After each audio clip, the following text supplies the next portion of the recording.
introduction. My name is Lori LaCapra. I'm the director at Glastonbury Youth and Family Services. And I've been the director for a little over 2 years, but I've been in the agency since 2009.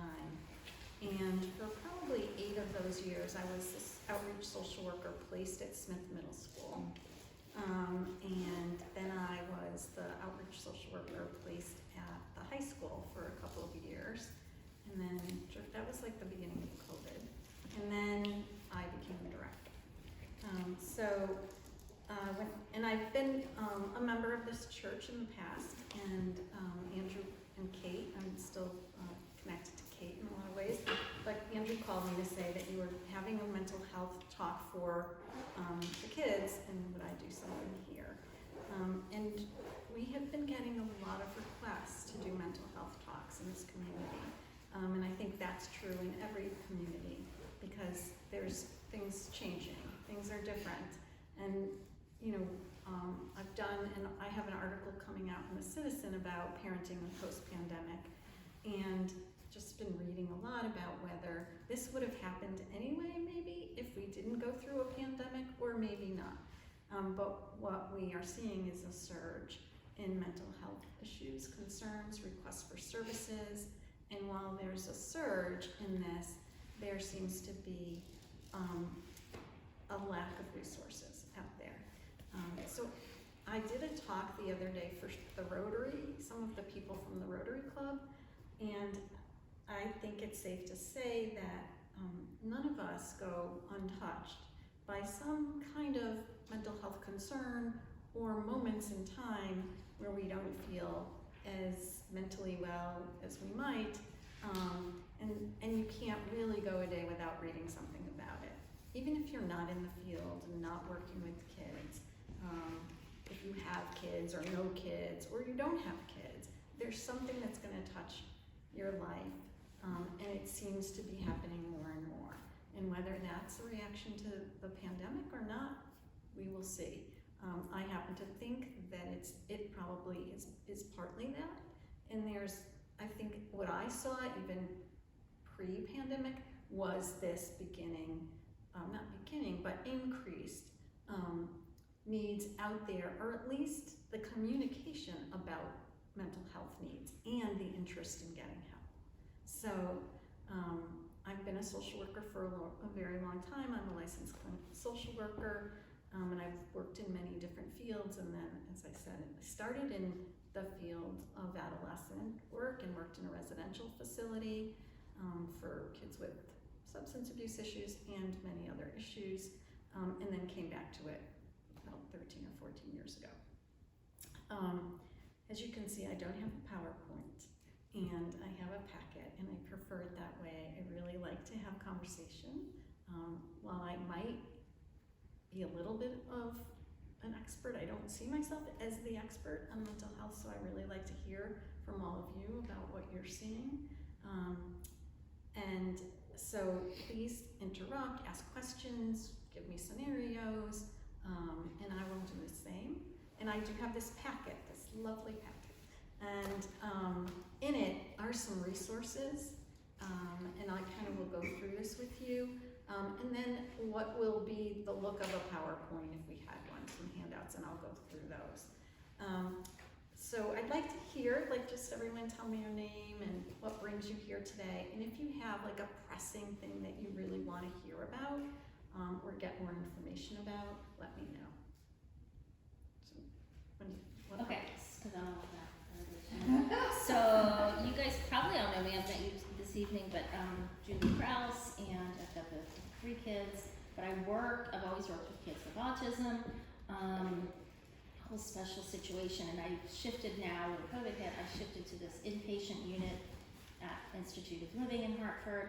So I teach 2 hours a day, the 6th through 8th graders. I can have up to 10 students at a time. I really can't handle 10 students on my own, even with psych techs or nurses, so I split that if need be. We are seeing everything from, I would say it's a 3% kids going through transgender situations. I would say a more minimal percent really have bipolar issues, mental health issues, and then the rest just have kind of just really crummy parents, you know. So these are the parents that don't want their kids back. They can't handle them. They force them into trafficking. They have, you know, they don't want. I have 14 kids on our unit between the 5-year-olds through the 14-year-olds right now. We have 5 right now whose parents don't want them back. So, you know, we're sitting here just kind of waiting. We're waiting for foster. There's no foster out there, you know. So there's some of that going on. So, you know, it's an everyday issue, and especially with the transgender, and oh, my name today is this, and oh, my name today is that. And then my coworkers are older than me. One's 10 years older, I'm 50 something, and then my coworker's 10 years older. And we just kind of like, oh, you don't get this, you know, and all the different terms they can be sexually, like, okay, but we still have to do math and language arts. You know, it's kind of my job. And, you know, I love you, I support you, but we still have to do math and language arts for a couple hours a day. So it's kind of where I am. And we get some great staff development. I'm reading a great book about, you know, kind of what their background is and, you know, what foster might look like, and how that's not any better than home. You know, it's just so traumatic, and what they might be experiencing before they come in. But what I question to you, we don't get a lot of, how will this work out for them?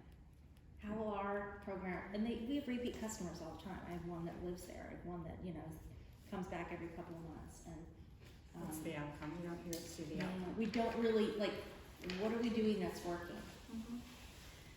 We can talk about that. Okay. And I, because I might forget, remind me, but I do want to say one thing in response to that. Because I've had longevity here in Glastonbury, I've seen kids, I've known kids that, because I do summer programs as well with younger kids that are 6 and are now, you know, graduating college. So I don't want this to be gloom and doom only. There are some great success stories, but there's also a lot of planting seeds along the way that get us there. So you may not see that outcome ever, but and for me to be in this field for a number of years, I have to know that these little planting of seeds will somehow impact a kid.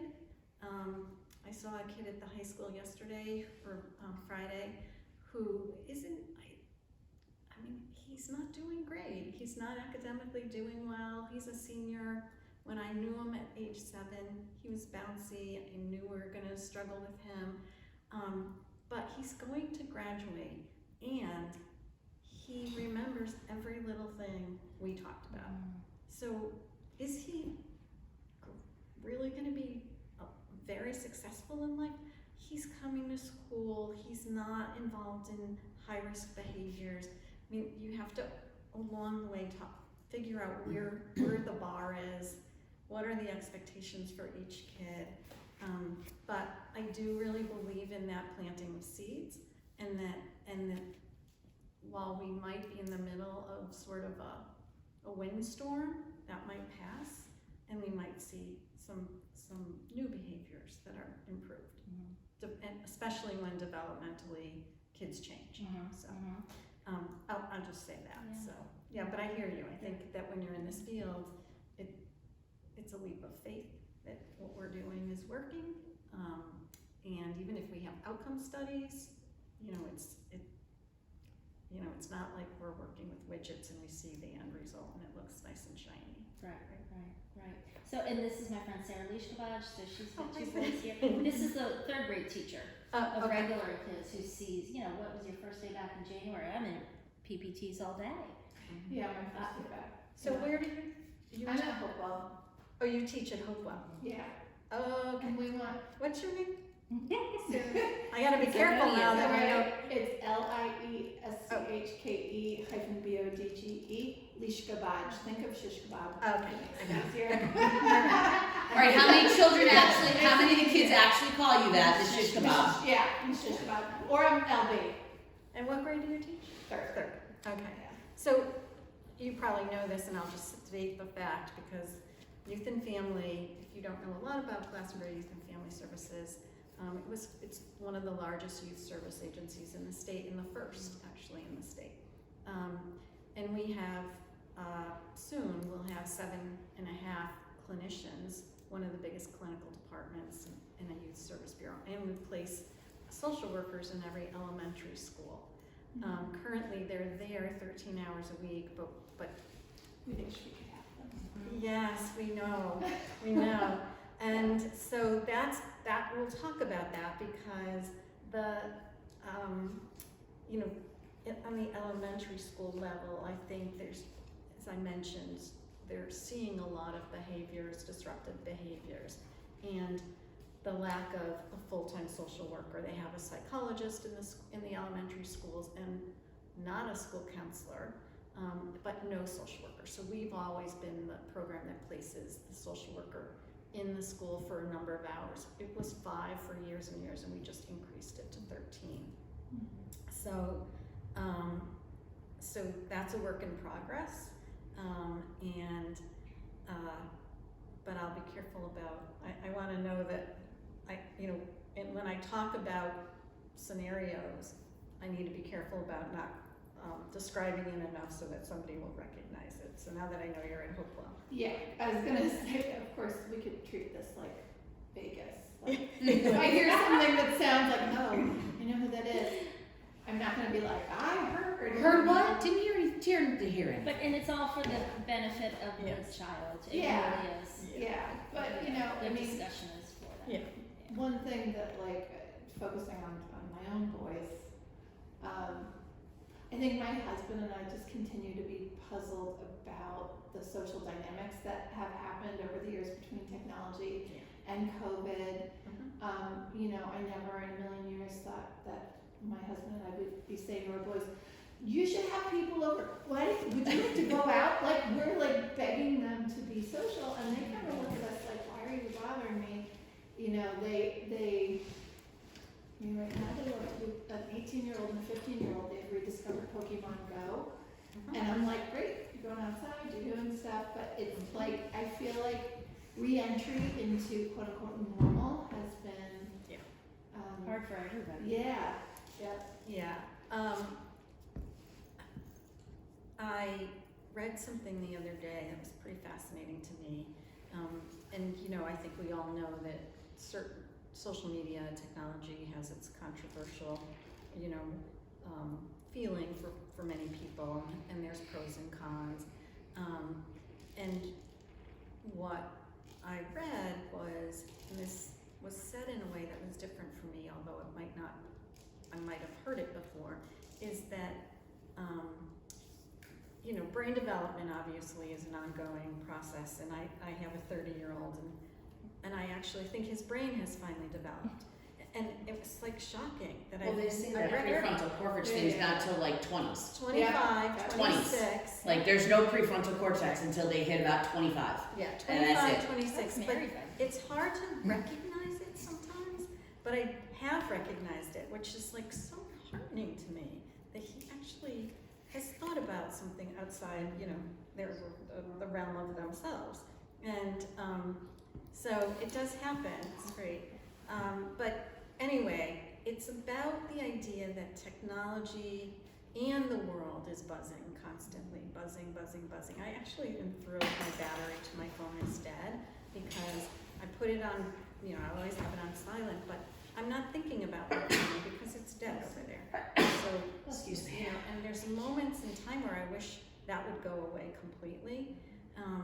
But we're giving kids, and I said this in the very beginning, we're giving them this like thing to drive, and they're not close to 16. They're not, they're 13 and they're driving a computer to places they shouldn't go with no explanation about how and when or where, and even for parents, no real manual about how to do this.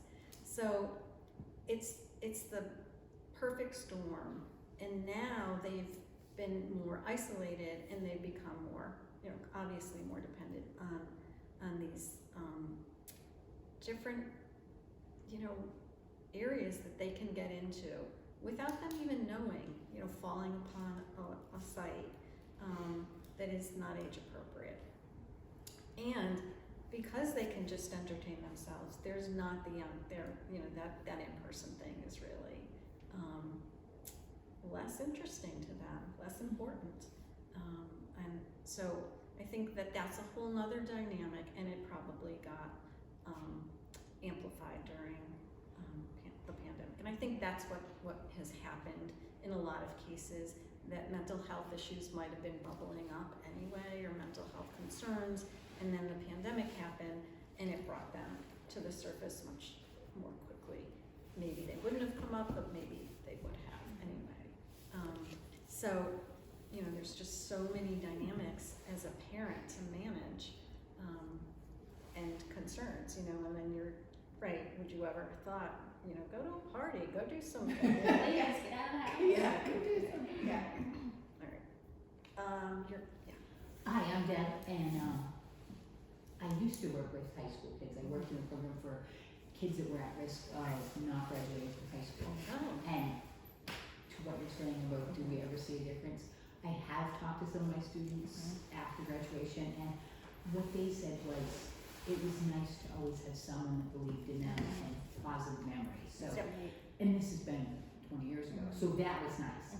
I'm a mom of twin girls, and the things we're dealing with are, yes, sort of sometimes going out, especially after all that time where we're like, you can't be near people, you have to wear a mask. You have to- and it felt like that time all of a sudden was like right before the prom. And the girls said, we're expected to go slow dance with guys after we've been told to stay 6 feet apart. Right. And it's been weird for them as far as dating and stuff like that. And I see them coming out My of that. son went with her daughter to the prom. Yes. I can't believe he was slow dance, but we'll talk He about did. it later. But the thing I'm really seeing right now in the girls' grade is the pressure. It seems like everyone's applying to the same like 20 schools. And just the way I'm even seeing it from the school, that you need to go to a prestigious school, and seeing cheating in some of the AP classes because of it, the pressure for the grades. And that's just hard. You know, for kids to have that strong need for academic validation and be told that, you know, if you don't have a 4.0, you're not even getting into UConn. That kind of stuff makes them feel less than sometimes. And It's that competitive sort of. yeah, Yeah, we get a lot of, many of our referrals at Youth and Family come from the schools, and we're right across from the high school, so kids can walk over during their school day if they have a free period and be seen. And they get, so referrals come from the school, from the kids themselves, and that's been a change for us. We've seen, I think since COVID, many more self-referrals of kids just calling up on their own, or sending in the paperwork on their own, saying, I need services. And I'd say that a good third, maybe more, are kids under a lot of feeling a lot of pressure. And where does that, and our job is to look at where that pressure comes from. And I think it's a combination of things. I think and for some kids, it might be family pressure. Maybe there's parental pressure. Maybe it's the environment in the school. Maybe it is partially that. And there are some kids who will say that it's parent pressure, and then as I work with the parents and they back off, the pressure within the kid gets worse. So they have internalized the pressure. So I think it's all three things. And we do live in a community where the value on education is very high, and it's heard in different ways, whether that's actually stated, or it's just a sense that kids get. It's a large high school with a lot of driven kids, and so I think it's just a combination of things. But we do see a lot of pressure, and we're seeing more upperclassmen coming in to talk about that pressure, as well as some college kids who have gone off to college and wanted to continue to talk about it, the pressure they might feel in college. So yeah, it's definitely something we see a lot of. And I think that was there before COVID. That Oh, we'd yeah. get into college. Yeah. That was there before COVID. And some of it's, I tell this story, I know I'm being recorded here, but I tell this story. my 30-year-old woke up when he was probably in 5th grade, maybe younger, and said, it's midnight, he wakes me up, let's talk about what colleges I'm gonna go to. Here's my list. I was like, what are we doing? How did this happen? And, we weren't talking about college, we were, just getting through the 5th grade. So I don't know, like some kids pick it up in a weird way where it's never quite clear. But it's something to think about, it's something to be aware of, because I think it's happening at a younger age. All right, hi. Hi, I'm Faith. I have a high schooler and an elementary. I'm curious if those kids at self-referral, do you let the parents know that? It's a really good question. So there is a statute that says that you can see a child, and there's an age of 13, teenager, for 5 sessions if the child does not want somebody to contact their parent, and it appears to be a good reason, and that the reason for therapy, that there's a good therapeutic reason to see them, and it appears that at least in the initial session you begin to talk about what the reason is, and if it appears that this makes sense, then you can see them for 5 sessions, evaluate again after the 5th session and see them, and that can continue. So that's the statute. What we talk about in our, with my clinicians is the idea that becomes a therapeutic issue, like what's going on here that we don't want to share.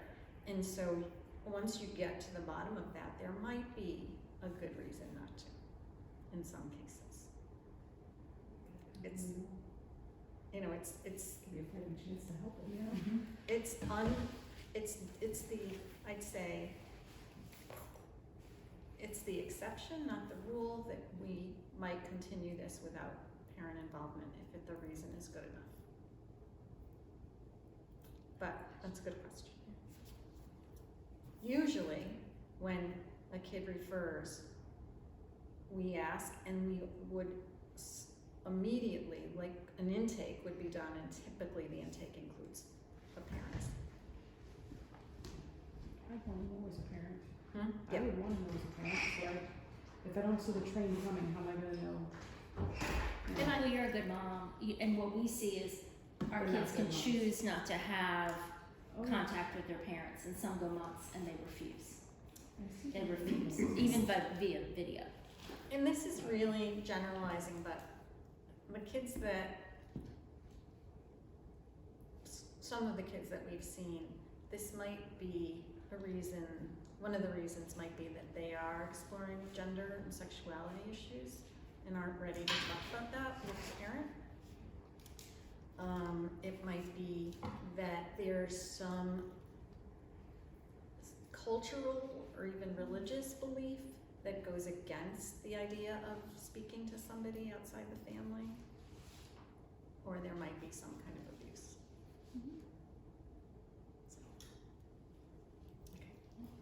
Hi, I'm Lauren.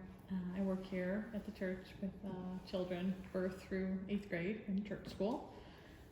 I have 2 children of my own, a daughter in middle school and a son in elementary.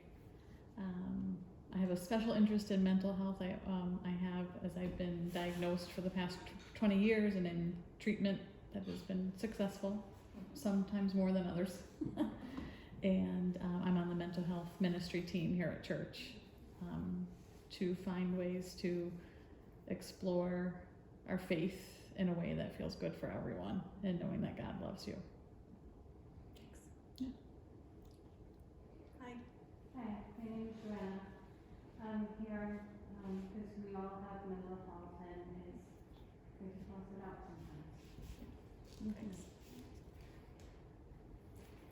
I'm Chris, also a member here. I'm not sure about the rest of them. I may be the only one here that doesn't live in Glastonbury or doesn't have kids in the Glastonbury school, so we're in Portland. Okay. But I'm a member here.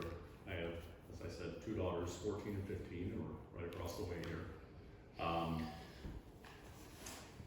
I have had a little exposure. My wife is an LCSW,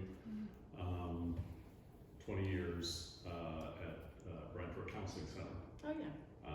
She had 10 years as a clinician, 10 years as clinical director, Okay. with a 3-year break in the middle there at Riverview. Oh, Yeah. I know it well, yeah. Which is Children's Inpatient Mental Health Hospital. Education, everything takes place there.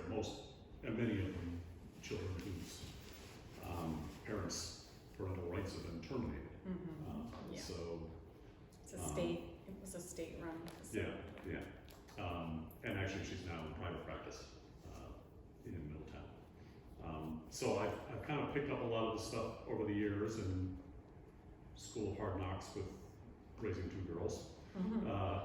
But he's a great girl dad. Mhm. He's a great girl dad. I waited a long time.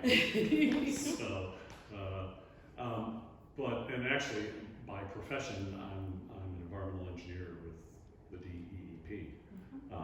But by avocation, I teach children's theater classes in the evenings at the studio in Cromwell, Company and Tempo.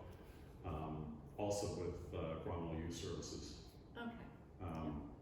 And I work a 4-day week at work, so I'm off on Fridays, and Fridays I will usually sub at one of the Portland schools. Oh, wow. So it's That's interesting. it's been interesting deal. I usually kind of gravitate to, Portland has an intermediate school and a middle school. I kind of end up in that age range, and same with my theater kids. Couple of non-binary kids in my theater classes, and we're actually going through a thing right now where instead of having a traditional recital, we have a show where there's a theme to the show, and our director this year, the owner of the studio, the theme this year is acceptance and inclusiveness. And I teach 2 of the older theater classes, like 9 to 12 and 12 to 14. And we're exploring mental health issues, and openness and inclusiveness with that, and gender issues. And we've been going 3 weeks, 2 weeks now, into this session, and already the issues that are coming up, not as much for the kids as with the parents. Right. It's been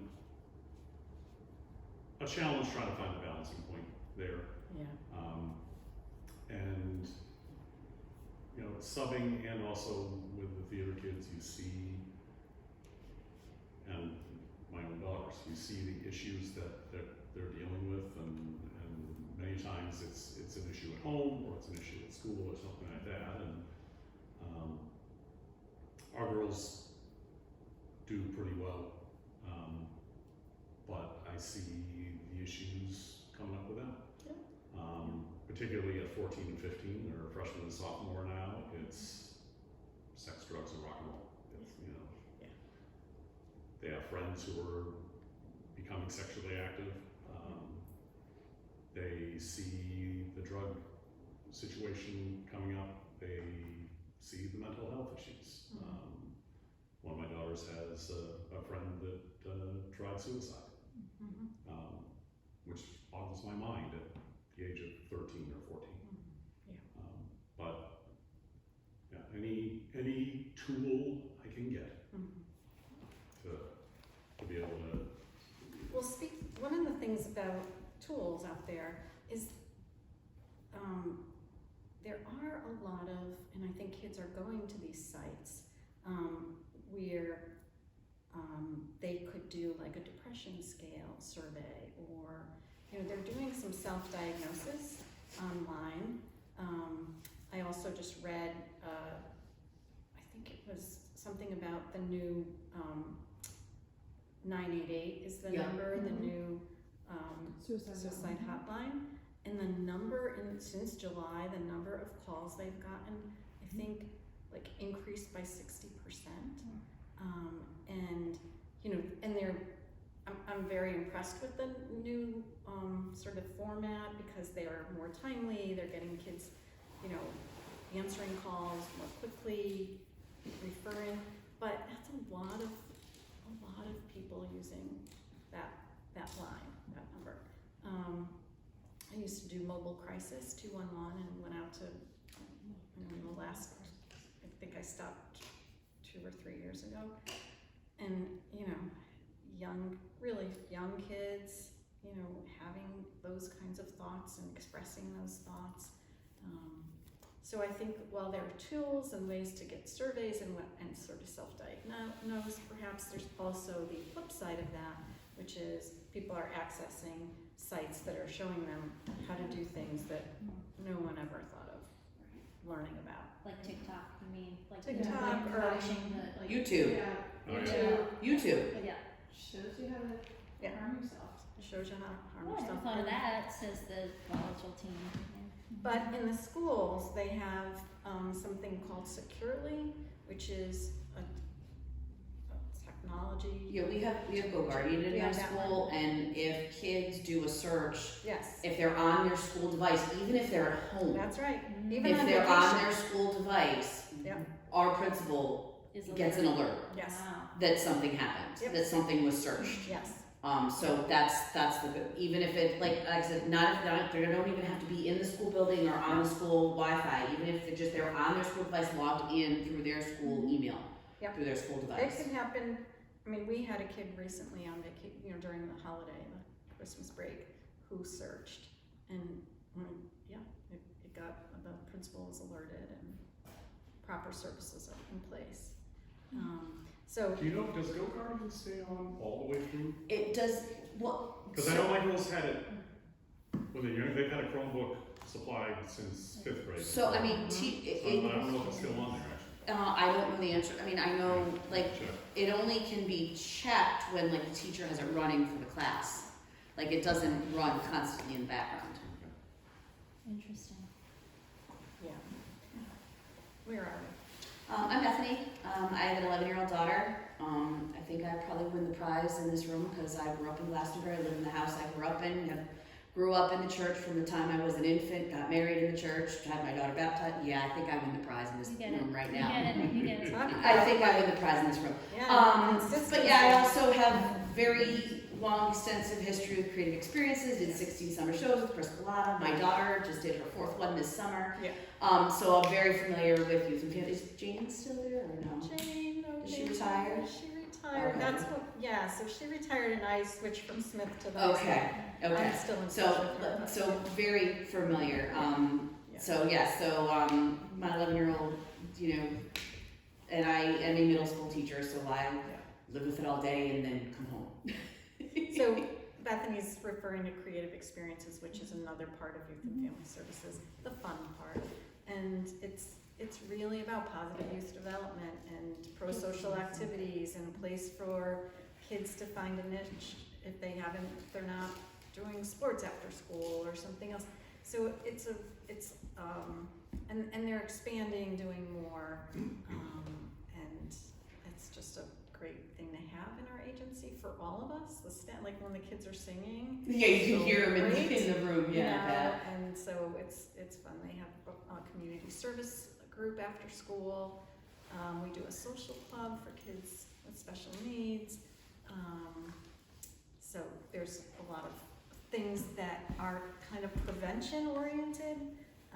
And we actually have a substance abuse prevention coordinator who does a lot of work in our community. And we did yesterday, they did at RCC QPR, which is a suicide prevention program, and Narcan training. And, you know, we are working to get more engagement, but it's hard to get people to come to some of these things.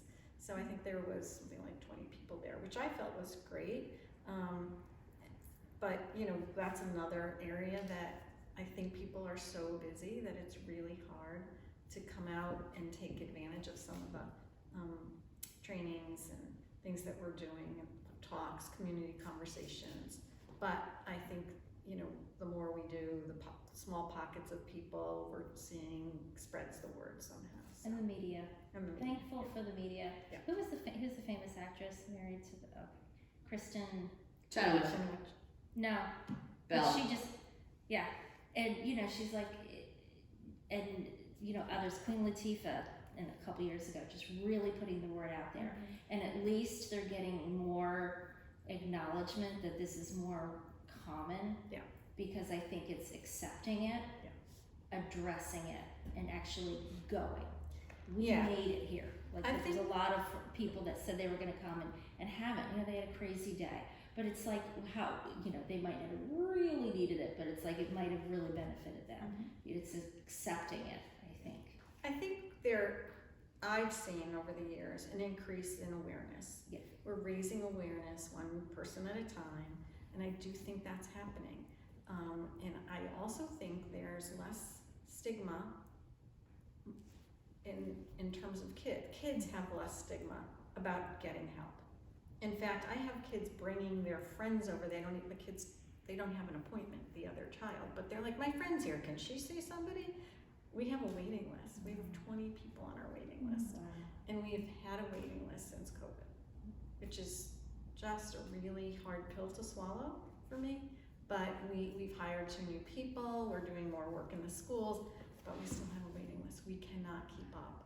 And that's partially because, you know, I think there are increased needs. There's also more acceptance about those needs and interest in getting help. There's less stigma, and there's less available people, mental health professionals out there looking for work, for this kind of work. I think there's just been, you know, an explosion of people working from home, doing private practice remotely, and there's just less of a pool of applicants who want to do in-person work. So I just filled 2 positions. Somebody's starting Tuesday, and then in February I have another person starting, but it's taken me since May to fill those positions. My wife has a waiting list a mile long. Yeah. When she went into private practice, when she jumped off from clinical work, you know, at counseling center, she had more than a full load within 2 to 3 weeks. Yep. Just Oh, yeah. instant. Did she have a lot of them follow her? Did she have a lot of her? She had a few. I mean, she's in Middletown. A lot of her clients were in Brantford, but there's some that follow her there. But even just in this area, instantly just filled up, and she always has a waiting list. So are you guys going to colleges? I remember when they had that big, 20 years ago when they had the big, okay, we need teachers, stop doing business and come into and be a teacher, you know, 20 days or less it felt like. But So are you hitting that college? that's another topic, but I think that it depends what qualifications you're looking for. So I haven't lowered my bar.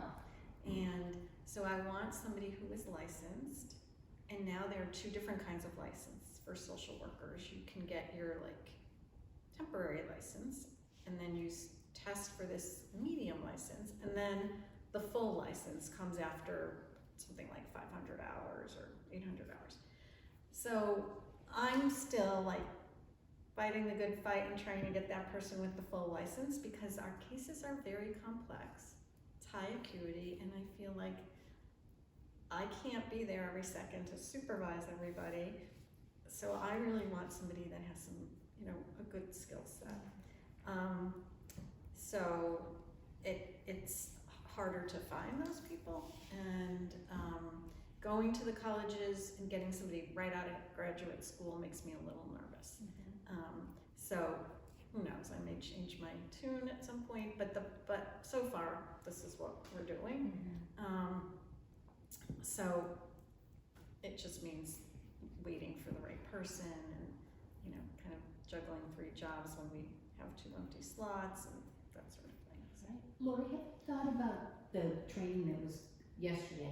Have they thought about bringing that to the high school, to the current issues class?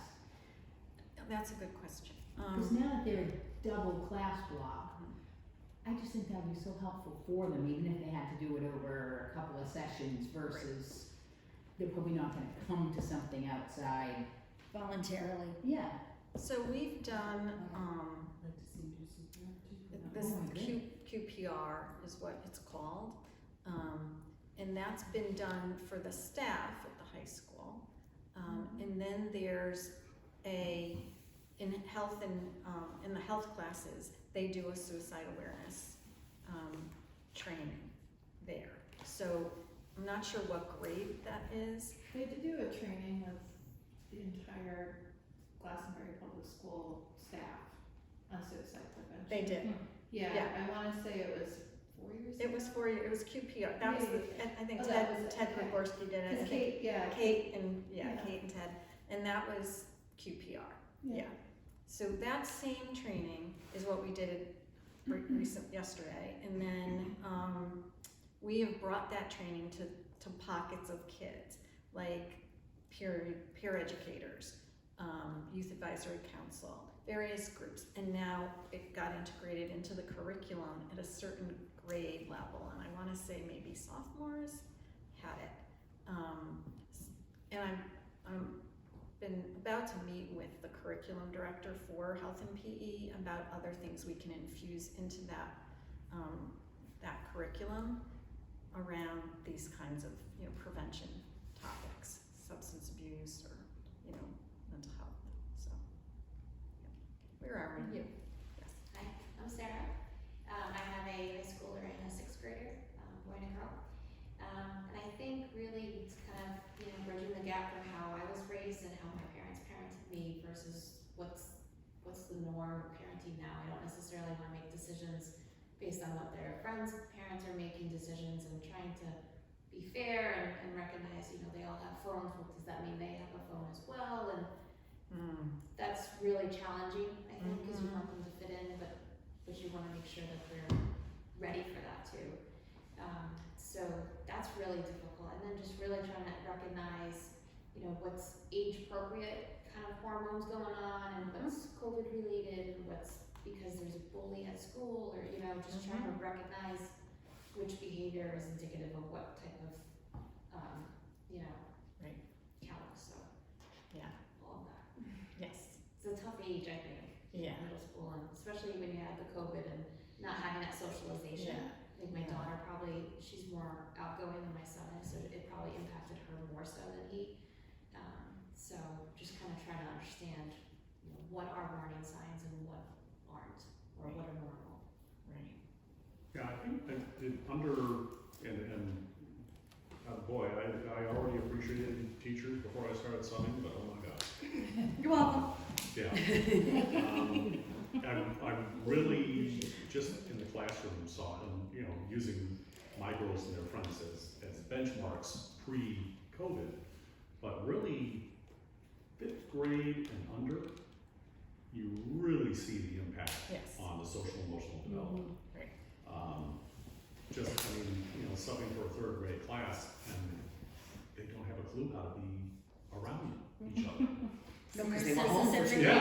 Yeah, They were home for 2 years. Yeah, They exactly. don't know how to That's be what I with each mean. other. Summer says this every day. yeah. So It just, There's a delay in Yeah. our social emotional skills Yeah. right now, and resilience and all sorts of Frustration stuff. tolerance, Yeah. but and I think you see it more as you get to even the younger Yeah. kids, preschool, kindergartners, 1st graders. I think 3rd definitely still, 4th grade a little bit less, but I think that there's delays. It's yet to be determined whether they're going to catch up, and what that's going to look like. And I think a lot of kids, those younger kids, I was saying before some of you got here, we just got a call from somebody who wanted us to see their 3-year-old. And I think that because there was a delay in getting kids into school, going to school, some of these kids didn't get identified, and they would have gotten identified earlier on in school. So now you get them into kindergarten, and they probably, would have had some early intervention and they didn't get it. And so you're really seeing disruptive behaviors, I mean, really disruptive behaviors, hitting teachers, throwing things, breaking things, you know, fighting, and we're talking like getting kicked out of preschool. And so there's just a lot of disruptive behaviors, social skills related, and how do you teach, you know, 20 kids in a class when these kids can't even sit still and they don't know how to interact. So. I was just gonna add, we have to remember how COVID impacted the parents. Yes. And so, you know, we're looking at like a collective trauma or Yes. crisis. Yeah. And so, you know, when you see the kids, you also have to keep in mind, I mean, as a teacher, you wear many hats. And I would say that, you know, talking a lot of parents off the ledge has also been a major role for me. I mean, I've always had parents who needed some hand-holding, but I find that, you know, in the past 3 years or so, there's been a lot of not only do I need to meet these kiddos' needs, but I'm also supporting the parents as well. So. Our neighbors have 2 boys that are 2nd grade and kindergarten now, and just watching what they went through during all this, not just, you know, managing the kids, but managing their own lives. And again, this is Glastonbury, and this is Portland, which I have worked in, and you know, this is, what are you in? Cromwell. You know, this isn't inner city. I just forgot momentarily. But I know, but this isn't Hartford. This isn't, you know, and my friend Sue came with me yesterday. She's a Hartford kindergarten teacher, you know, and it's like, we're just doing everything we can to get the kids in school every day, let alone. Yeah, I'm in Windsor. We have some kids that when we had our MTSS meeting on Friday, like our principal has a list of kids that have 10 or more absences, and you know, we're supposed to get, you know, is their absences, like, is it affecting their school? And every district is so different, and having worked in so many different ones, you know, again, we're living the high life here. We all have mental health issues everywhere, and that's true, but there's also the societal things that we can't control. In New Britain, if the student didn't come, I had to literally pick up the phone and call the parent within minutes of that bus arriving if they didn't show. And every district and how they handle it, and you mentioned the preschool. So what are our states doing to handle this? How are we identifying those kids? That's a whole part of it, and those are developmental delays. And since COVID, how are we meeting the mental health delays? And I was lucky enough to be in Atlanta, and I'm dating myself, but in 1995, when I started teaching, we had the lottery system start in Atlanta. Well, that lottery paid for the entire state to pay for almost every elementary school and every single daycare and every little church daycare on every single corner to pay for free preschool for everybody. So we can identify those preschoolers at the age of 3. And that's how advanced Atlanta was compared to here. And you think, oh wow, in the South, they're way far, you know, behind. Oh no. Connecticut has always been way far behind. And I noted that the day I moved here, you know, so, which we've been here. Well, even something as simple as 19 years. the free lunches that ended in December. Right. I know for a fact, are your boys still getting free lunch? Okay. I know, like, I eat free lunch. Well, eating it is a whole here's different the thing. My friend who we've been friends since kindergarten, they live in Weathersfield. Weathersfield's still getting free lunch.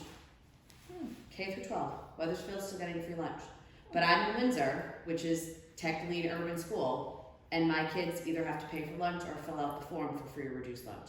What's Glastonbury? Yeah, what are we? Oh no, they pay. They have to pay. In December, we ran out. December we ran out also. Same with Portland. So I'm curious as to, did Weathersfield have a stockpile of money that they are able to, do you know what I, like, and that's something, that's not like, legally, we have to feed the kids, and so, yes, the schools, you know, I don't know if the kids get a sun butter sandwich or something if they don't have money in their lunch account, but like, just something as simple as that, like, that should be like, every child, you know, breakfast and lunch should be covered. Every town here is different, whereas how are other states handling the mental health? Are we pulling these we can pull social workers into our schools, you know, and all these surrounding towns, can they do that? You know, I love think what you guys do. It's, right, our model is different. I mean, we're not alone. There's other towns, other youth and service bureaus that are putting, sending social workers into the schools here and there, but our model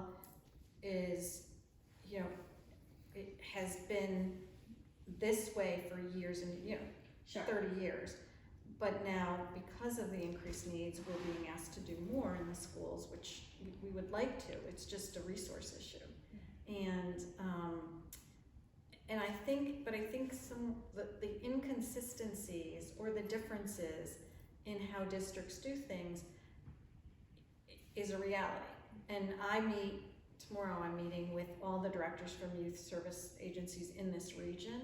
We do it once a month, and then, every month, but this one month it's just to talk about general issues, and the next month, the other month is to talk about truancy issues.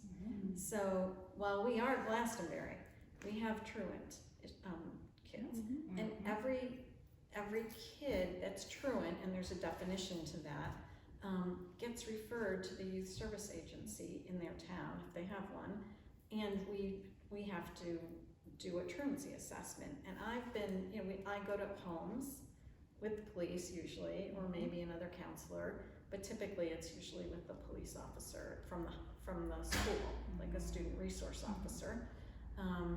And so, you know, but I think each town does it differently. And this year we managed to get home visits approved again, because it used to happen, and then COVID hit and we weren't going anywhere, and then all of a sudden we couldn't do them anymore. And then I said, this is the only way to have truancy success, is if we go to the homes and see what's going on. So that's what we're doing now. But I think it takes some you know, coordination to meet with other districts to hear what's going on. We have student support centers now in our schools. We have them in Gideon, the high school, and at Smith. And that's a center where kids who are struggling with a variety of things can come, because the school guidance counselors and psychologists were overwhelmed. So I don't know if Windsor has those. We do. We have family resource. We have family resource center, which is Okay. yeah. So And we happen, I believe, even at our elementary schools in Windsor, we have social workers in our school. Yeah. So.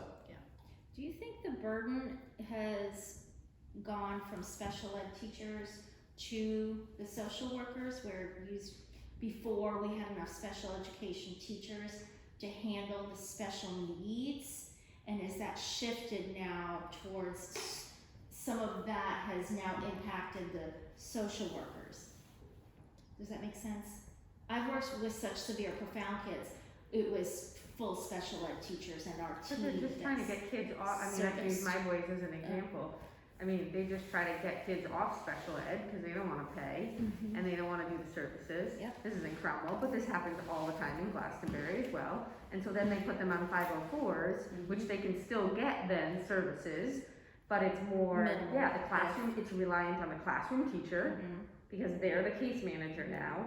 And it's also more the social workers who I email for Andrew, Okay. the classroom teacher and the social worker. So it no doubt a lot is falling on those social workers and school psychologists. Right, so in Glastonbury, since there are no full-time social workers in a school, there are only my people going in spurts, although I place a full-time social worker in the high school and the middle school. So there is somebody there. But the special ed kids who have an IEP are handled by the school psychologist Okay. in the high school and the middle school, and the elementary schools. If in the elementary school, Yeah. is in the high school, because I know, like in my school, my kids we have 2 social workers, 2 full-time social workers in my school, and that's who they see. They don't see the school psychologist, and I think it's the same down at the elementary schools in Windsor also. Right. So that's another example of the differences in districts and what the personnel is, what the role of those people, what are the resources. I think the more generic answer is, there's a lot of work for all people, as many resources as you can get into the schools, you're gonna keep those people busy. And like I said, there's only so many resources. So, but the fact that we have student support centers, I think has helped, so that they have this place that they can go They have to their take a person. break, and they have there's two people, there's a para and there's a school counselor in there. And you know, they're still working out why kids go to the support center, you know, for how long could they be in the student support center, all of that. But it has been effective and helpful. And I have to go to, I know we haven't talked to Kim Yeah, yet, and I Kim's know. subbing, you're subbing in schools now, Right, nowadays. yeah. So my name's Kim, and I'm here. I loved your point because if I could get one thing out of tonight, it would be to really identify. I have a 17-year-old son. I want to like identify what to look for. Like if he's getting in trouble, he's heading down a path. Like I think he's okay, but if I see him going down a path, what can I do to help him mentally?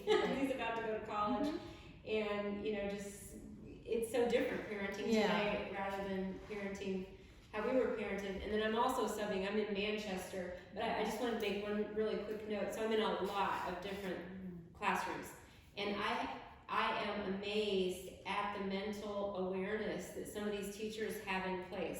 So like I'll walk into the classroom and like a little girl came up to me and she said, they talk about their feelings, they're very open about it. You can tell certain teachers talk about it constantly. And she said, I'm feeling a lot of anxiety because you're here. I need to go sit in the calm chair. And I was like, absolutely.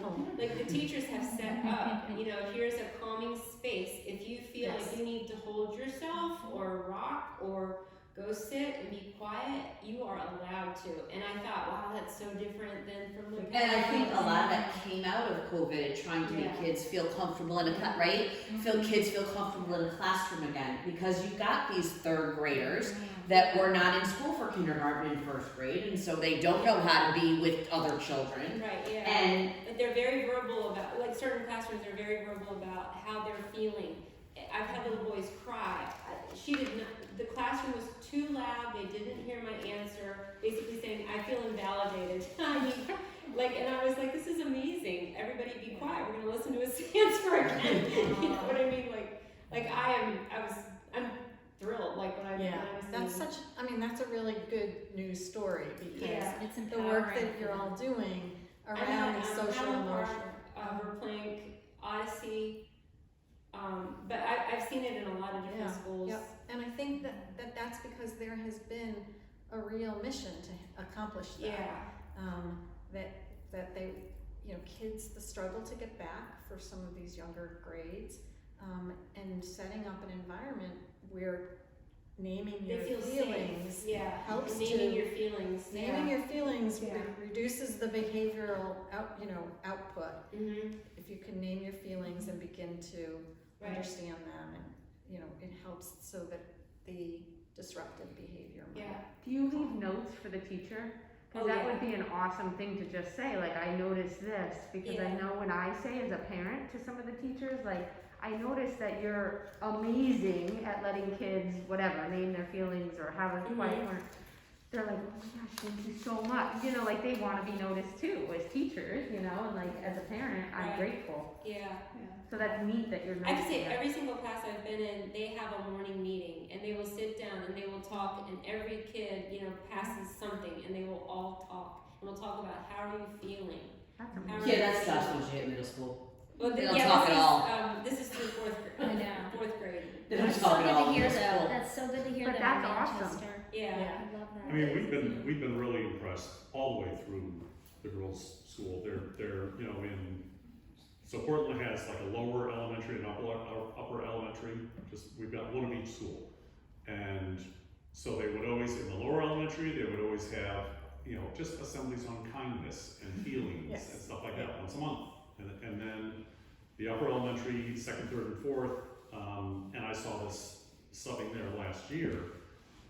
They have an SEL assembly Yes. once a month. They have regular during the week. They have regular classes just to talk about different situations, different ways you might feel in certain areas, and just to discuss as part of their classwork, which just. Well, they're learning a new language. Yeah, and a language I never had. You know, We going through never school, had that. They never had that. We had opposite of that. Yeah. Sit down, shut up, do your Yeah. work. Yeah, and also the crisis management skills. I've been subbing a lot recently at Brownstone, which is the intermediate school in Portland, which is 5th and 6th grade. They will shut down the hallway. They will say, they get the words out to the parents, there's a kid in the classroom having issues right now. They clear the hallway, everyone takes alternate routes. Instantly they jump on it. They have a whole team that they can, call in and You just. know, I think that even though we call this a mental health, maybe crisis, I don't like to use that word, but an increase, a spike in mental health issues, I think what it's forced us to do is to become a bit of a well-oiled machine in schools, where they know how to deal with these things. And so the reaction time and the way it's dealt with, I think, is effective. But I think they're also putting resources and time and attention into the preventative piece. So if you start working with kindergartners and first graders on their feelings, then you may not have that 8th grader who's going to, be like a whack-a-mole, who's running all over the place, and you're trying to settle them down. So I think that we are really focusing more on prevention and education, early intervention, which did not happen for many of us, right? I don't think I ever had a class on feelings, and I had a lot of feelings. So I think there are a lot of good things that are happening. I think that the things that aren't happening is that there is a real, a significant lack of resources, available, affordable, qualified resources. And I'm talking about, not only within the schools, because I think we have, we are pretty lucky here in Glastonbury, and youth and family is well supported by the town in terms of town administration. But if I try to find a therapist for somebody in the community, and I know a lot of people, I can't find somebody. I mean, I've tapped out my favors long ago to say, can you see this? Or I refer somebody to DCF and they can't help. They don't have the resources. The in-home services, which are really important for many issues that need to be dealt with intensely. The waiting list is like 5 months, 6 months. So, kids are lingering in ERs. That is where the crisis is. I don't feel the crisis is in terms of identifying mental health issues. I think that's a good thing. I think what we do with that after is a problem.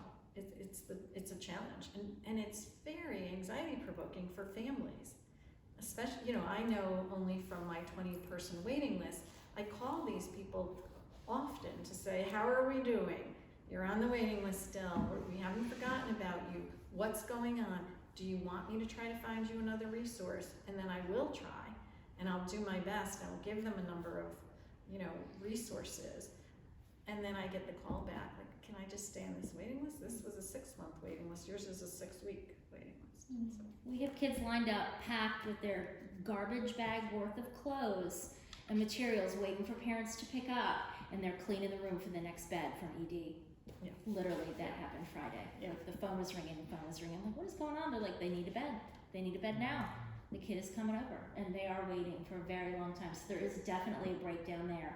And I love what you reflected on, Kim. I love to hear that it's talked about in schools. I know Sarah's had so many PDs to talk to, what she handles in the classroom. Yeah. And my guess is she's better than some of the other teachers, just because all my kids went there. But I think that, just meeting those needs of listening, just to have the listening ears, and the kids all know the words, well, that's a trigger for me. But then, so once we've taught, now they know the words, now we're getting more aware as adults and more aware as parents and how to help, how many slumber parties did all 3 of my kids have, where there was a kid in the middle of my room in my bed in the middle of the night at the age of, you know, 4th graders. I'm like, I want to go home, you know, I'm really scared, I'm crying. I have the most independent children, so I didn't experience that with my own.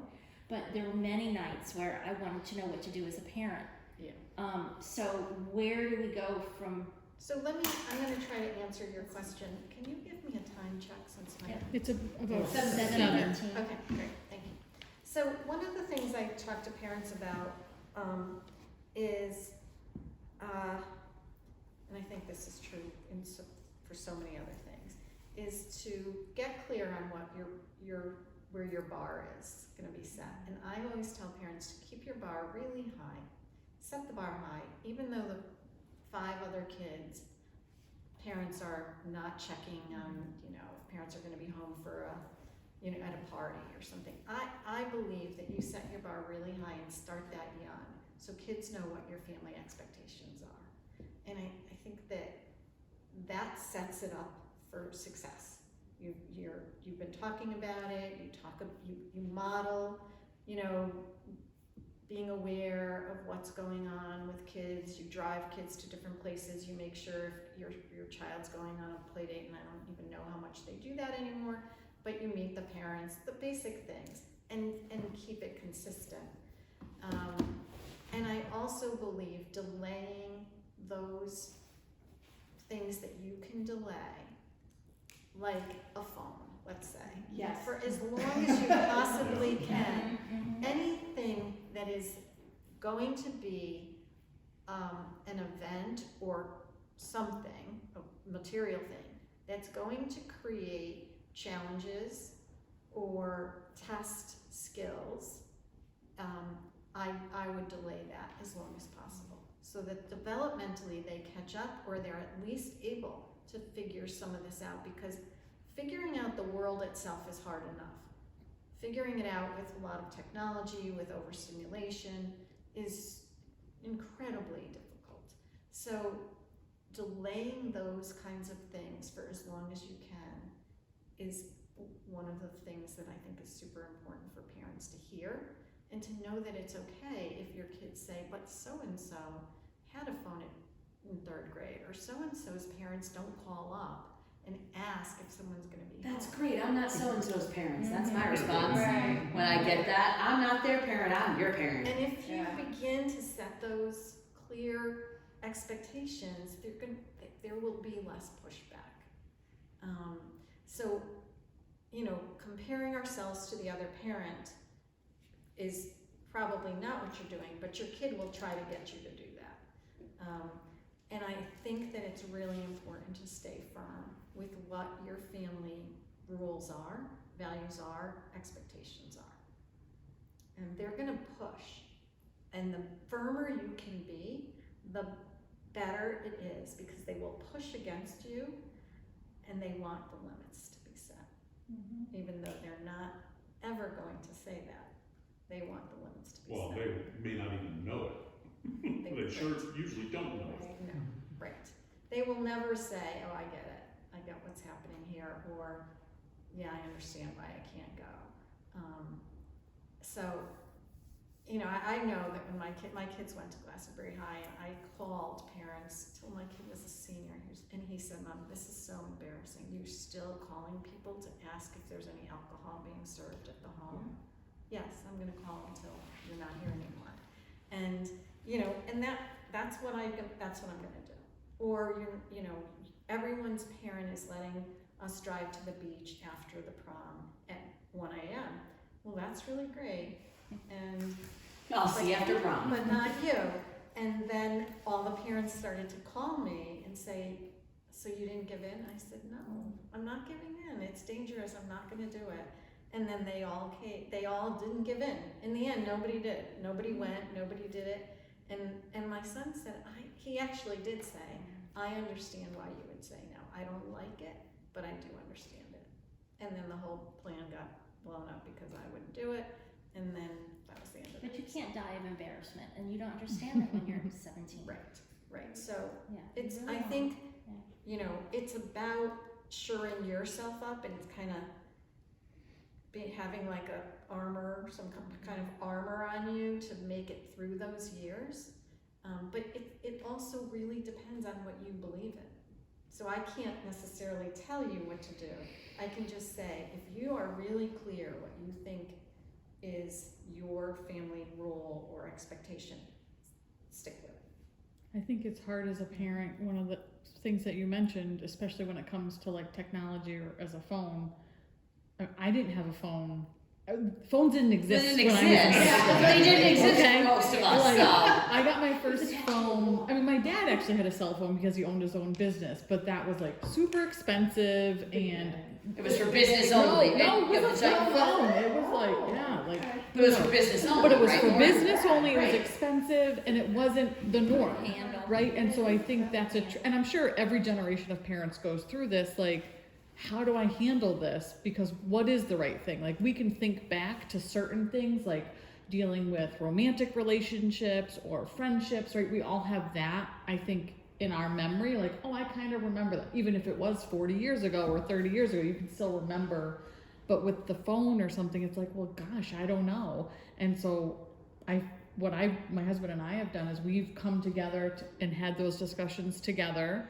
I do talk to my friends to kind of see what contemporaries are thinking, doing our own research, and then at the end of the day, just being like, I am smarter than this 11-year-old. You are, yes, you are, Lauren. You're smarter than smart.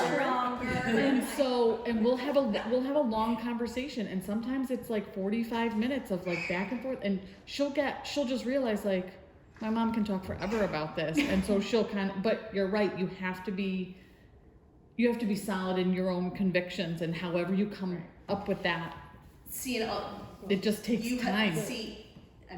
But it's hard. You have the luxury of the other person in the house. Like, Yes, when absolutely. Rob and I, 6th grade, that's when she was getting her phone. Well, when one day he's here and the next day he's not in 4th grade, Your I situation had to. changed drastically. I had to. So she's had her phone Yeah. since 4th grade. Right. Sure. And Because But I've had that's to. that's your situation. Your Yeah. situation Is a little big different. part of it. Yeah. And the flip side of this is our children are going to have these social media. They are going to be in this environment. We can put our head in the sand and go, we're going to not let you do this. But then they go to college and now there's no one helping them. No one helping them transition. No one helping them to learn. What do we do? How do we do this? Like, I didn't give Emma social media until she was older. Mhm. You know, I gave her Instagram to start with because that's relatively benign.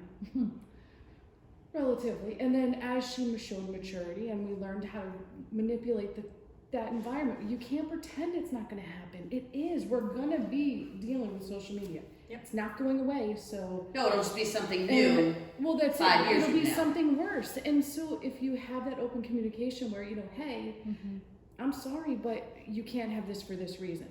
Right. I find that gives me a lot more respect from her if I just go, no, you can't have it. Right. Well, you're teaching basic morals, and I think And- all of us here that are at least associated with our church, we all have very similar morals and very similar homes, and except for you.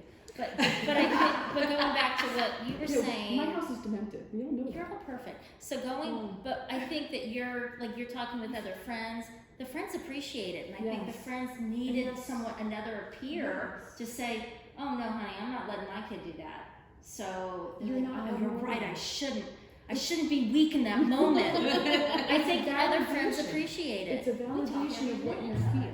Right. It's We like, have to. okay, Lauren is on the same page I am. Okay, so I must not be that far off the mark because we're all feeling We still that way. need that. And that Here. gives us kind of that. Parental support. Okay, Yeah. bring it. Let's go, kid. Yeah. 'Cause, you know, And they I mean, do I fun. think setting up Yeah. like regular kind of like family meetings to talk, if you implement those things, then you can, I mean, it sounds kind of like a business meeting, but you have an agenda and you're gonna talk about these things. And kids get sort of, I had a kid recently say, I had to call a family meeting at home because my dad wasn't stepping up to do something. I mean, he knew about the concept of family meetings, and that was a really important thing. Yeah. Yeah, Sometimes so- my kids will say, "Can we talk about something at dinner?" It's like, okay, Yeah, sure. go for it." Definitely. Yeah. And that's the thing is carving out the time to actually validate Undistracted. what they're feeling, undistracted, unencumbered. Like, okay, you're worth sitting here and you're worth talking to. even if they're babbling about the same friend, that they've been talking about You've heard the same thing about the for same last friend. 12 years. And you know, the girl drama is really hard sometimes, and sitting there listening to it incessantly and not wanting to go, yes, but. And I often play devil's advocate, so I get in trouble all the time. Good, good.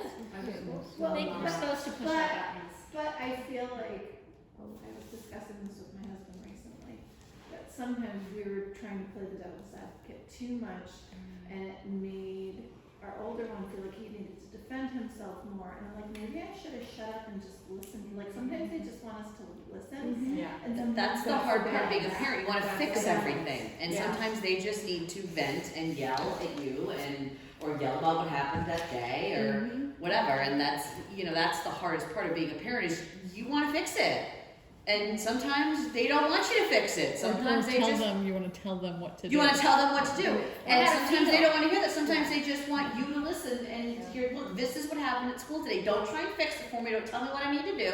Just Right. listen to me vent about it. Right, and that's, So we I think overlook that a lot. so we get triggered, right? Oh, yeah. When our kids tell us certain things. You go into Mama Bear mode or Papa Bear mode. Or you have something PTSD from your that own isn't- childhood. You're not completely resolved. Yeah, from your And I have a case now where the student, great kid, and has a sport, and a lot of critique from parents about not performing up to par in that sport. So my question was, oh, did your parents do that sport? No, they never did any sports. It's almost their thing, right? They want this to happen because it didn't happen for them. So obviously we do some of that, but so much of the work that we do with adolescents is the work with parents around these very things that you're bringing up, Well, which yeah, is 'cause kids can't don't fix live it. alone. Yeah. We need, we might play devil's advocate. I think I always try to get my kids to try to reflect on what part did they have, Yep. kind of reflect, and they're like, They don't like that. we don't want to reflect. We're We're a little we, resistant you know, to we just want you to hear it and understand how terrible this feels. So I think, we all know that parenting is joyful and sometimes Hard as hell. Pardon that terrifying expression and in so Michael hard, Chapel. right? And every stage brings a different horrible, terrible, joyful moment, right? So I think we're starting parenting support groups in February at Youth and Family because having these conversations is super helpful. It can also be a little confusing at times because somebody might be doing it differently and you could wonder, should I be doing it that way or this way?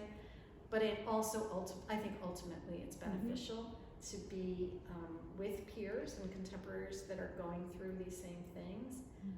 And every family looks different, is different, and not everything works the same for every family. So, And every child is different. oh, absolutely. Every child is different. You could parent them. I mean, people say I parented both my kids the exact same way. I don't know how people can do You that because can't. I have two boys and they are so different that if I parented the second one, the way I parented the first one, this would not have I worked. tried that. It didn't go well. No. Well, you also have a boy and a girl. That's different too. My two boys are totally different creatures. Yeah. Yeah. Yeah. I have one who overshares, and then there's the other one that Won't I say anything. approach like a wild animal. I have to appear indifferent and like with the animal and long enough that he finally starts talking to me. And then I just am like, Just, he's sharing with me, so I'm just not. just not to say anything. Right Just now. let me know when you're done. Yeah, Mm. right. I think it's hard too when you see other close friends and the struggles they're going through and they don't realize that it's them or it's, we have a neighbor, but I've noticed since her kids were very, very, very little and she's always putting that son down and I can't stand it. He's a wonderful child, but he's not like athletic like her or athletic like the other one, and he's an amazing, wonderful So the opposite of child. everyone else in the family, basically. A parent according Yeah. to her. So I think that too is, so like as an adult role, you know, what can you do for them when you're with them or when they're over at your house? And how can you recognize their strengths? Because you know their parent isn't doing it. Who's very educated, just shockingly down on her child. I mean, I'll struggle with their own kids. They get frustrated and need support and help. So I think that from a clinical perspective, Yeah. clearly that parent needs to do her own work Mm-hmm. on her own self. Yeah. You know what I noticed with COVID? How many parents truly don't like their children? Like, a lot of the parents, I know it was hard having kids home. No one's gonna question it. I have a whole new respect for teachers after trying to teach mine, 3rd and 4th grade, and that was a whole new experience. But how many parents were like, I can't wait for these kids just to get away from me. I can't stand them. I gotta get away from them. And I'm like, but they're your kids. Like, don't you see, like, there's a good side to this? And they're like, no, there's not. This all sucks. And I'm like, huh. And so it's Selfish. kind of like, Selfish. yeah, well, you Well, don't I get a always break. I always go back to the old movie, the Steve Martin Parenthood movie. Oh, And Keanu Reeves has a line in the movie, you need a license to have a dog, you need a license to drive a car, you need a license to catch a fish, but they'll let Eddie, and I won't use the profanity that he used, to be a parent, Mm-hmm. unfortunately. So I think that's, this is a conversation that we can do forever about parenting. And I've seen, a lot of parents over the years who are really well educated, some of them, and even like people in my field who somehow struggle. And I think it's about, and I go over and over about doing your own work, doing your own, whatever that means, individual therapy, whatever it is, because our buttons are going to be pushed, and how we react is really important. The words come out before we know it, and so we become really reactive if our buttons get pushed, and I think we say and do things that we wouldn't normally do. So kids just really need steady, slow and steady, consistent, level, regulated people in their lives. Now, we're not always going to be that, but the better, the more we try to be that consistent, regulated, emotionally regulated person, the better it is. I'm gonna try to get through some of this specific material. It's 7:30. I know. Okay, but in your packet, you have a bunch of things.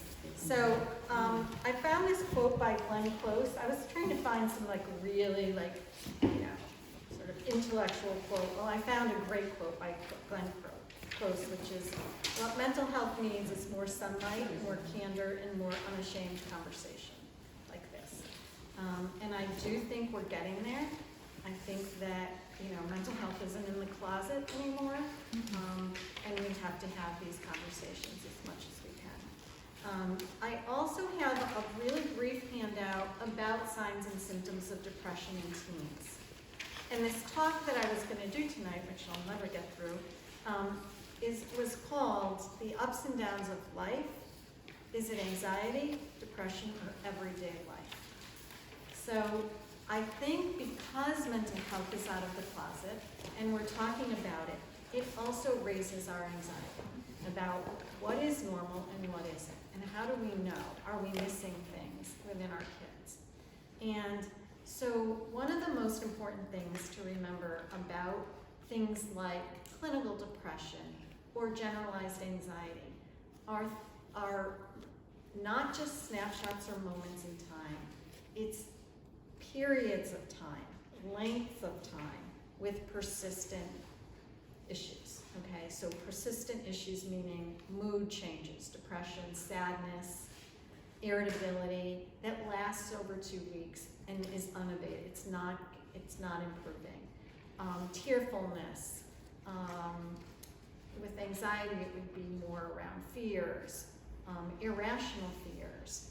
And I'll go through these a little more specifically. But what's really important to remember is that it's not a sad day or a few days of, irritability, it's persistent, longer term moments when I get really concerned about kids, okay?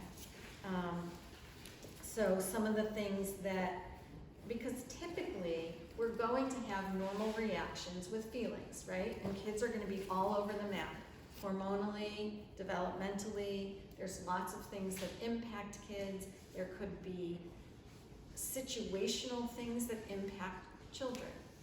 You know, it could be the loss of somebody, loss of a pet, loss of a grandparent, loss of a parent, it could be a divorce, it could be moving, at a developmental time that's really hard.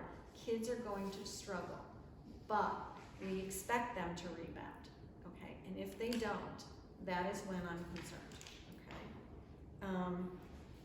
okay? And if this persistence results in changes in functioning, right? So, now, I wanna say this without, I think it's a little bit difficult because of COVID, but some changes, like a student doesn't want to go to school anymore, no longer doing their homework, grades are changing, they won't go anywhere, they don't want to engage with any friends.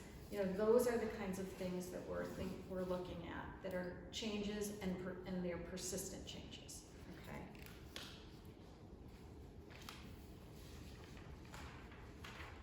So, I like this quote about depression. Let me see where it is.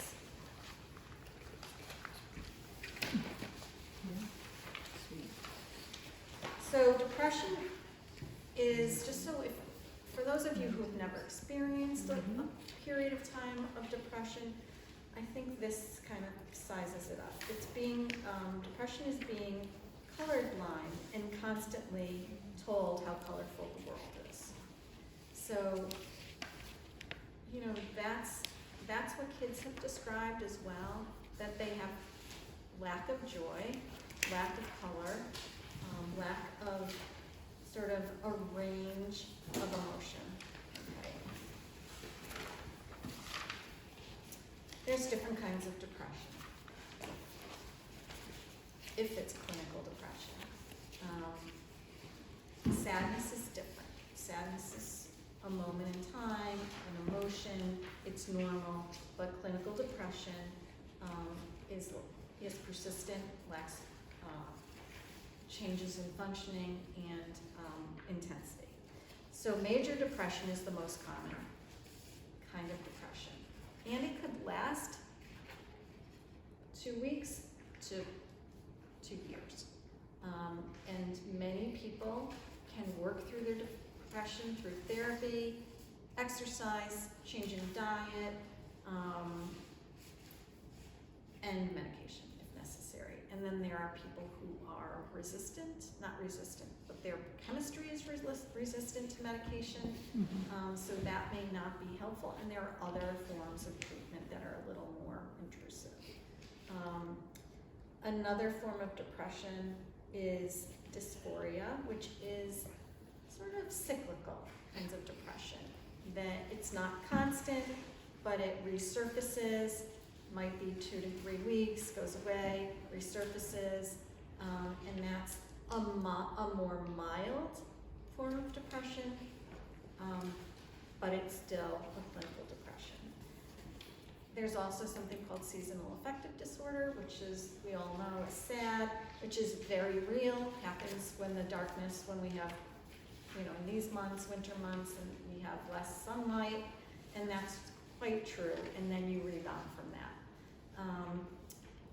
And then there's bipolar, which is, people call it manic depression, and there's different forms of bipolar, and we're seeing that more in children, and that's called bipolar 2, and it's cycling, mood cycling. It could be, I used to work in a psych hospital, and mania, people with mania would do the most grandiose, extreme things. And I loved working with these people because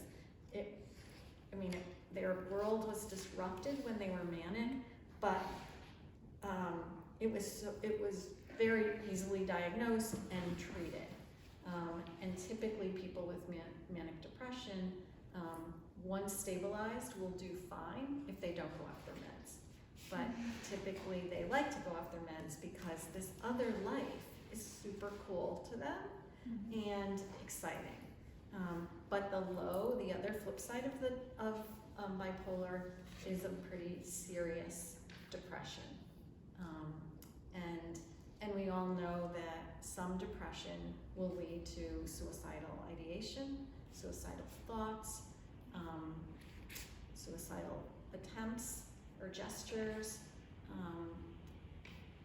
and we have a very good way of assessing suicide, risk of suicide, and we do risk assessments at the schools if there's any suicidal comments, anything, even, I'm better off dead, or, I feel like, I don't want to be here. Any of those comments will result in a risk assessment, and they're very good tools of assessing for risk.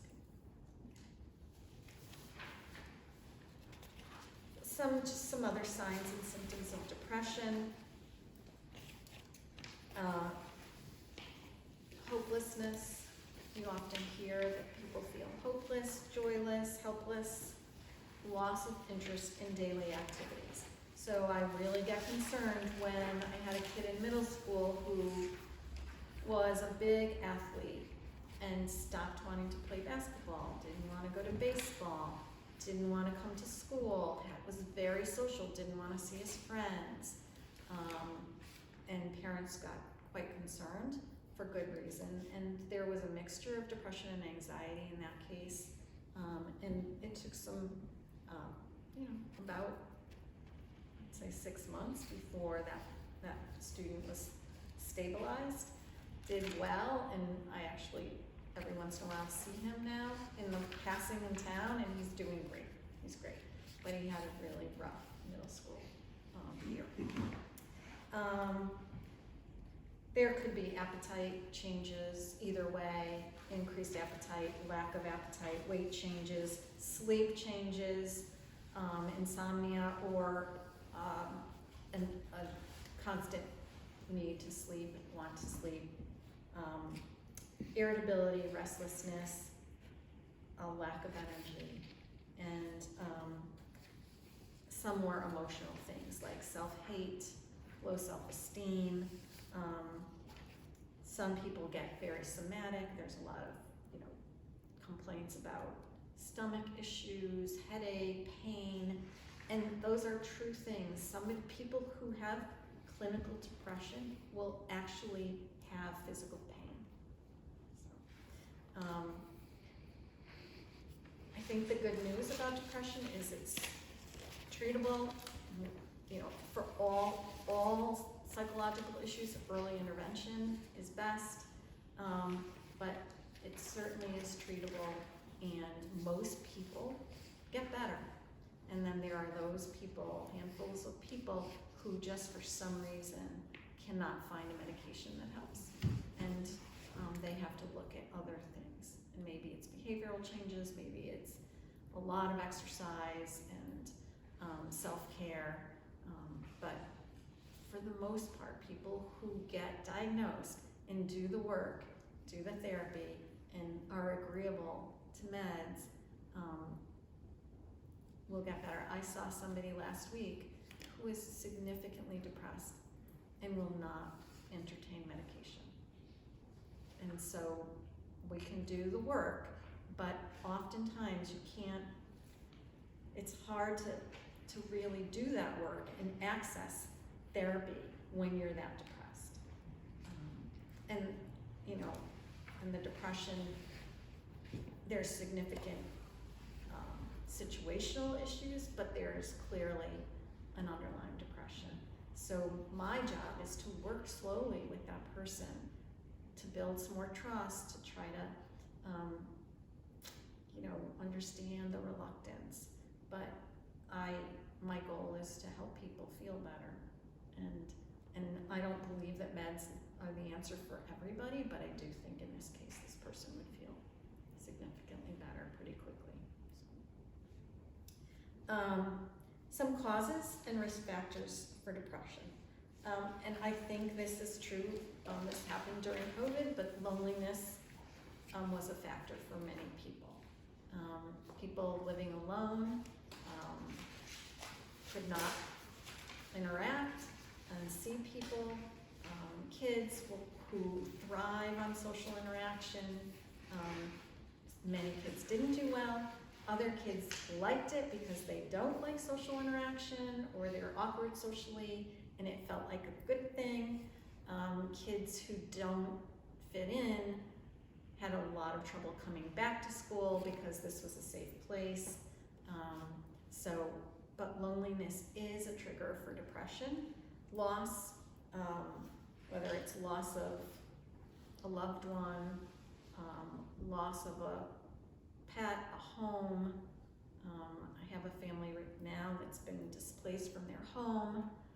You know, they were in a hotel, now they're in temporary housing, and I would be surprised if somebody in that family isn't depressed. You know, I expect that to happen, and that doesn't necessarily mean it's going to be a major depression, but it's a normal reaction to a terrible situation, right? You know, depression, the risks of depression are people getting laid off from work, early childhood trauma, financial pressures, marital problems. Maybe there's a genetic component, disposition to depression. Health problems, unemployment issues, drug and alcohol problems, and just, life stressors. So all of those things, or one or two of those things, can really trigger someone who might have a family history of depression. I think everyone knows by now that while people use drugs and alcohol as possibly, in their mind, a way to remedy their depression, alcohol is just a central nervous system depressant. So that's not going to help in the long run. And the same with any, harder drug. Marijuana is certainly something that kids will use for anxiety. And again, given the developing brain, I don't recommend that. But it's a whole nother conversation about the perception of marijuana right now and the fact that it is legal for kids over 21 and older, and that somehow because it's a plant, it seems that it's an organic good thing to take. And that's sort of the generalized theme among many of the kids that we're in touch with. And I think the blues are just kind of moments in time, feeling down in the dumps. Certainly we want to be supportive of our kids who are going through drama in school, an emotional breakup. But the blues, the difference is it's temporary. And if it isn't, then we've moved into something else, okay? I think we all know this because we've been learning so much about this, but ways to ease depression are the blues. Supportive relationships, regular exercise, good sleep, eating healthy, managing, finding your I call it your own personal stress profile. What stresses you out and what works. So somebody might be a runner, somebody might be a reader, somebody might like a bubble bath, somebody might not. Whatever works for you, implement that and do that consistently. Relaxation, mindfulness, counseling, as I said, medication, educating about depression, and then there's something called challenging your negative thoughts, or those cognitive, components that and feelings and thoughts that you're having. So challenging those in therapy could be very helpful. Anxiety, let's talk a little bit about anxiety. I don't know anybody that doesn't have a little bit of anxiety, and I think a little bit of anxiety is not bad.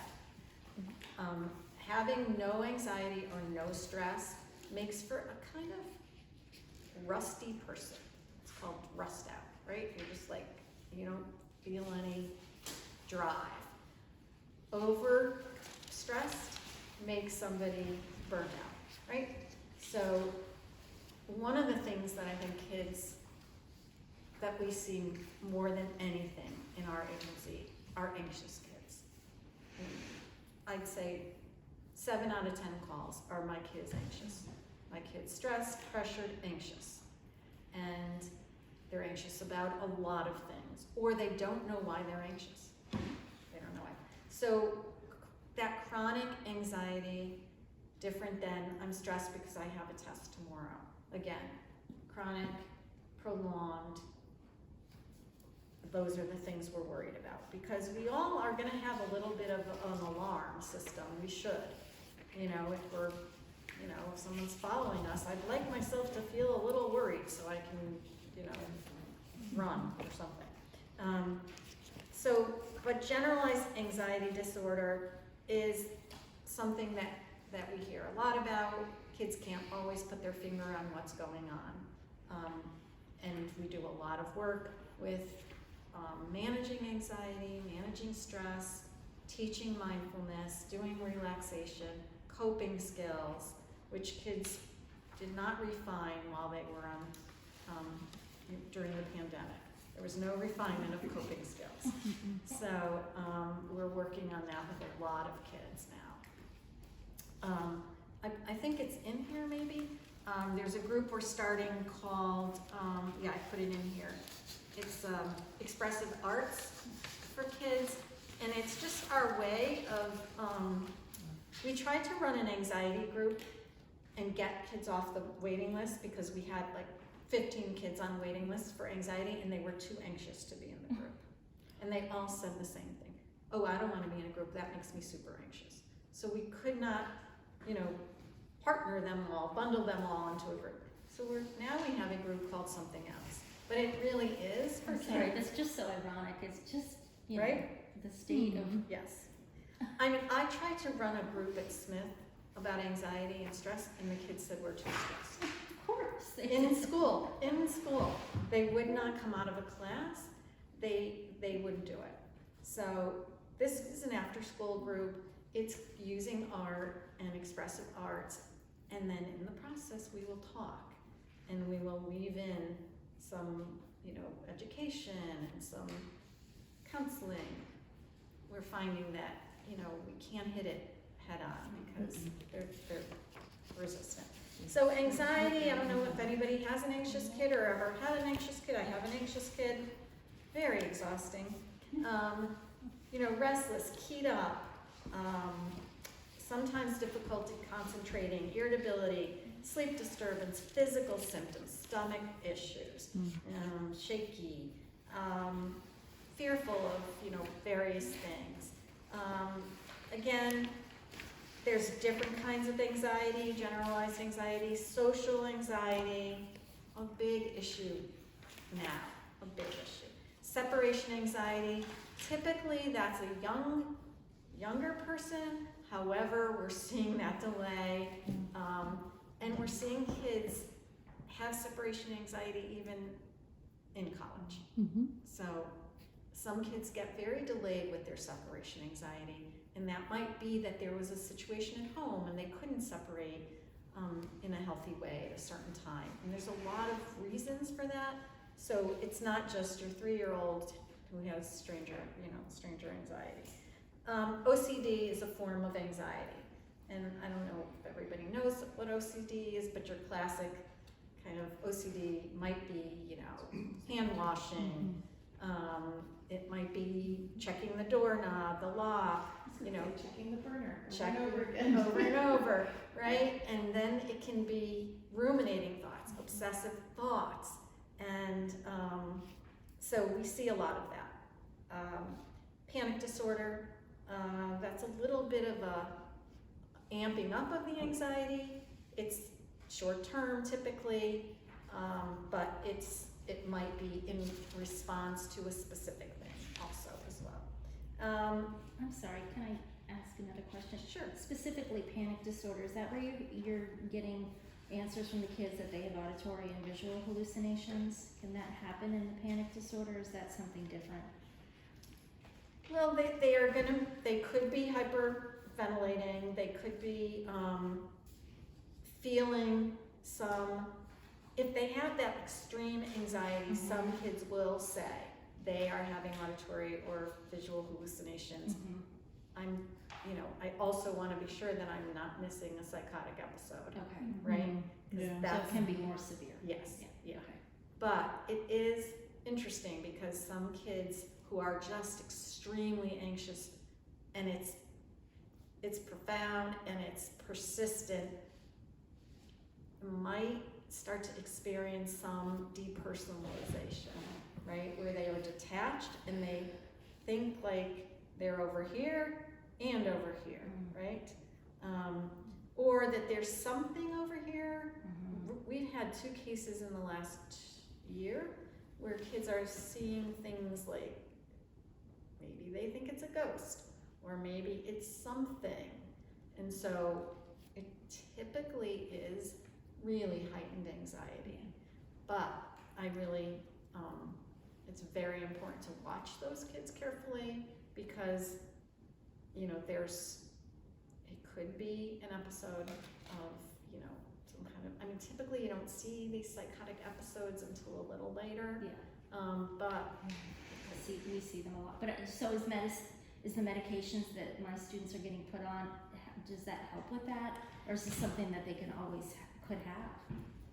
no, there are medications that are helpful. I get a little nervous about anti-anxiety meds because some of them are addictive. But so if you're giving what's called a PRN as needed, I get concerned about that because those are the ones that are addictive, and then whose judgment is it that they need that med?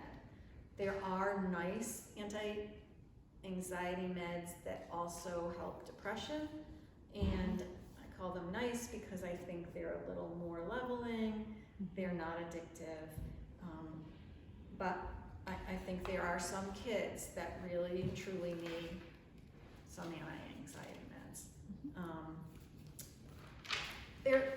The coupling of anxiety and ADHD is very common. Sometimes hard to tell the difference. Somebody could have just extreme anxiety and be misdiagnosed with ADHD. So that's sometimes hard to tease out. And then stress is just kind of the normal body's reaction to a short-term experience, right? A negative or even some stress, it obviously is positive, but these triggers can result in your body reacting.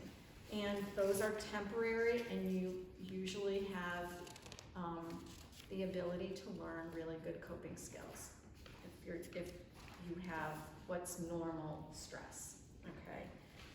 Symptoms of stress can also mirror anxiety, so it's hard to tell, but worrying, headache, sleep disturbance, all of those things that are here, low energy, except they're only temporary. And that's the difference between stress and anxiety.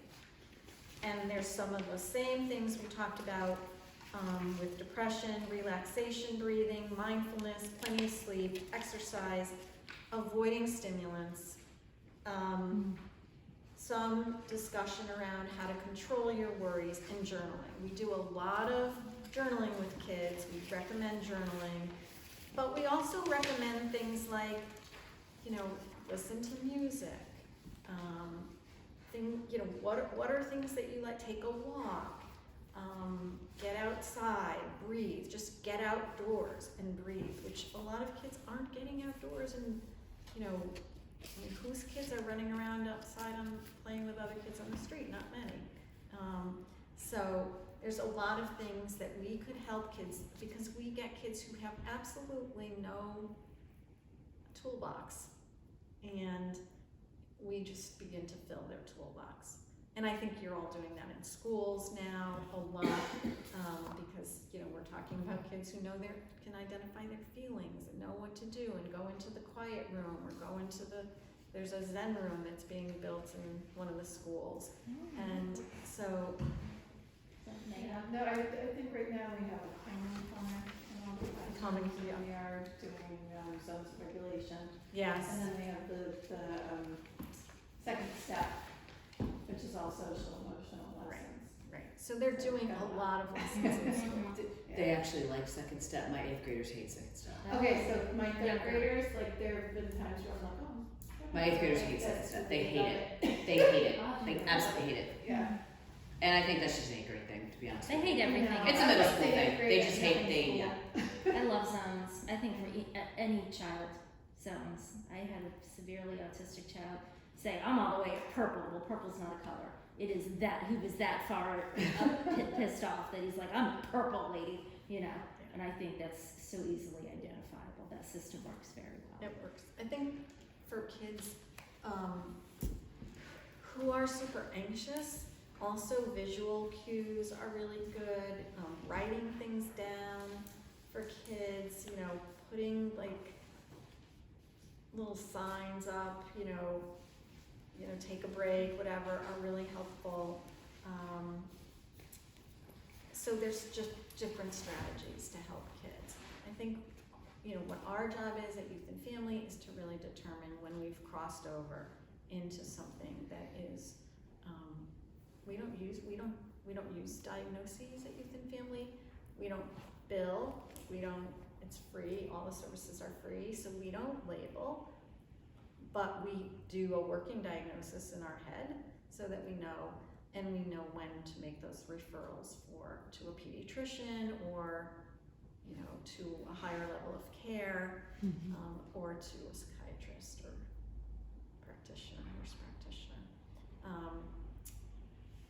In terms of levels of care, they're, you know, for kids who want to enter into counseling, typically once a week counseling is fine. Sometimes every other week is fine.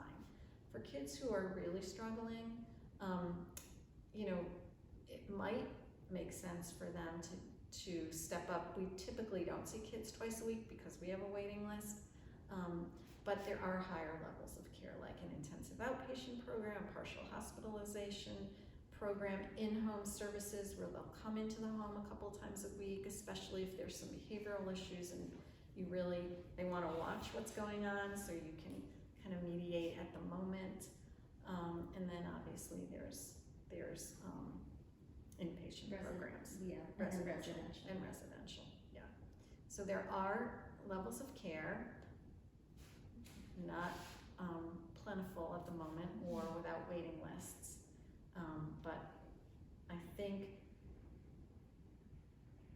there are some people that are beginning to open up their practices, I've noticed, that are seeing people I prefer in person to virtual, but many people are still doing virtual. Some people are starting to see people in person again. We only closed for, we only did virtual for a very short time, but I think for initially getting into counseling, it makes sense to see people in person, get to know the person that way, and then if you had to switch, it's less. My wife she's probably about 25% virtual at this point, Yep. but she said she has a number of clients who are college students, Yeah, yes, and she said that it's just so helpful. yes, You know, they might live locally, but they're in Yep. school someplace else, Yep. and they'll see her when they're in town on break or something, but Yes. otherwise they can still do virtual, and telemed has been a game changer in that regard. yeah, And she said for a certain clientele, it's just absolutely. a lifesaver. I agree. She's next on our lecture series. Okay, I'll tell her. Yeah, just give her a little heads up. Tell her to start prepping it now. We didn't get to talk about gender, and is a pamphlet here about LGBTQA+ youth resources that one of my clinicians put together.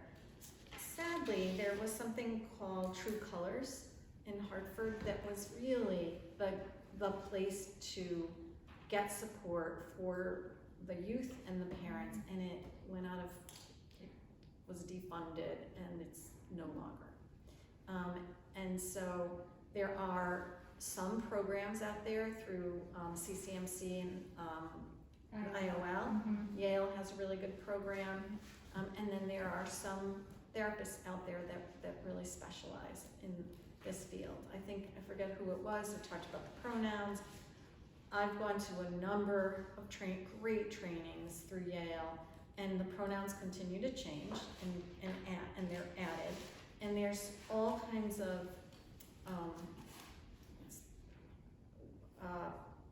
politically correct ways to go about finding out what someone's pronoun is.